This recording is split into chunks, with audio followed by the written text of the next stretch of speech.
एकीकडे गणपती बाप्पा मोरयाचा गजर तर दुसरीकडे एक मराठा लाख मराठाचा नारा। एकीकडे गणेशोत्सवाचा उत्सव तर दुसरीकडे आपल्या हक्कांसाठी मुंबईकडे निघालेल्या लाखोंच्या मोर्चाची घोषणा। मुंबई महाराष्ट्राची राजधानी आणि देशाची आर्थिक राजधानी सध्या एका अद्भुतपूर्ण आणि अत्यंत नाजूक परिस्थितीच्या उंबरठ्यावर उभी आहे। मनोज जरांगे पाटील यांनी मराठा आरक्षणासाठी पुन्हा एकदा मुंबईच्या दिशेने कूच करण्याची घोषणा केली। आणि विशेष म्हणजे ही वेळ आहे महाराष्ट्राच्या सर्वात मोठ्या सणाची म्हणजेच गणेशोत्सवाची। आजच्या व्हिडिओमध्ये आपण या आंदोलनाची पार्श्वभूमी, मुंबई समोरील दुहेरी आव्हानं आणि पोलीस प्रशासनाची कसोटी यावर सविस्तर आणि माहितीपूर्ण चर्चा करणार आहोत। त्यामुळे हा व्हिडिओ शेवटपर्यंत नक्की बघा आणि अजूनपर्यंत अभिजात महाराष्ट्र चॅनलला सबस्क्राइब केले नसेल तर लगेचच करा। ही गोष्ट सुरू झाली जालना जिल्ह्यातील अंतरवाली सराटी गावातून। मनोज जरांगे पाटील नावाच्या एका सामान्य कार्यकर्त्यानं मराठा समाजाला कुणबी प्रमाणपत्र देऊन ओबीसी मधून आरक्षण मिळावं या मागणीसाठी उपोषण सुरू केलं। सुरुवातीला शांततेत सुरू असलेल्या आंदोलनाला एक वेगळंच वळण मिळालं जेव्हा पोलिसांकडून लाठीचार्ज झाला। त्या घटनेनंतर संपूर्ण महाराष्ट्र पेटून उठला।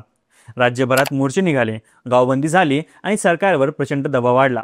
सरकारने सगळे सोयरे अध्यादेशाची घोषणा केली, ज्यानुसार मराठा समाजातील ज्यांना कुणबी नोंदी सापडतील त्यांच्या रक्ताच्या नातेवाईकांनाही कुणबी प्रमाणपत्र देण्याचं आश्वासन दिलं। पण या अध्यादेशाची अंमलबजावणी पूर्णपणे झाली नाही, असा जरांगे आणि त्यांच्या समर्थकांचा आरोप आहे। आणि याचमुळे त्यांनी पुन्हा एकदा निर्णायक लढ्यासाठी मुंबईची वाट धरली आहे।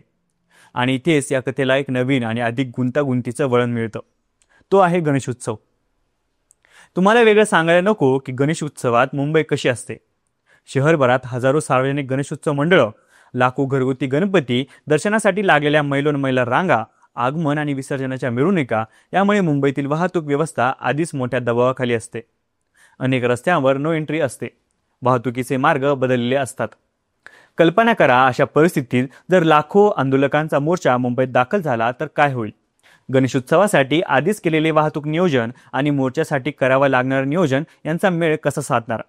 मुंबईची जीवनवाहिनी असलेली लोकल ट्रेन आणि बेस्ट बसवर किती ताण असेल। याचबरोबर पोलीस दलाला एकाच वेळी दोन मोठ्या जबाबदाऱ्या पार पाडाव्या लागतील।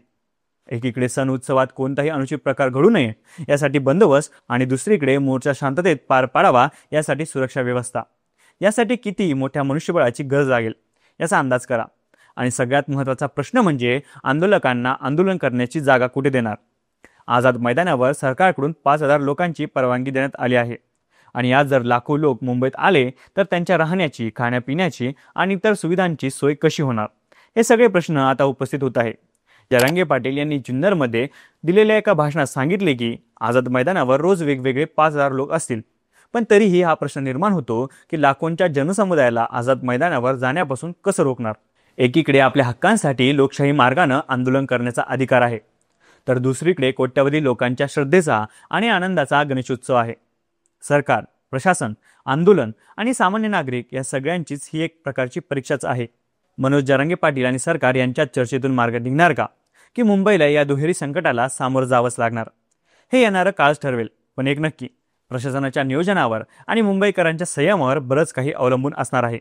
तुमच्या मते यावर काय तोडगा काढला पाहिजे, प्रशासनाने ही परिस्थिती कशी हाताळायला पाहिजे, याबद्दल तुम्हाला काय वाटतं? तुमची मतं आम्हाला कमेंटमध्ये नक्की सांगा। हा व्हिडिओ तुम्हाला माहितीपूर्ण वाटला असेल तर लाईक करा, जास्तीत जास्त लोकांपर्यंत पोहोचवण्यासाठी शेअर करा आणि अशाच विश्लेषणासाठी आपल्या चॅनलला सबस्क्राइब करायला विसरू नका।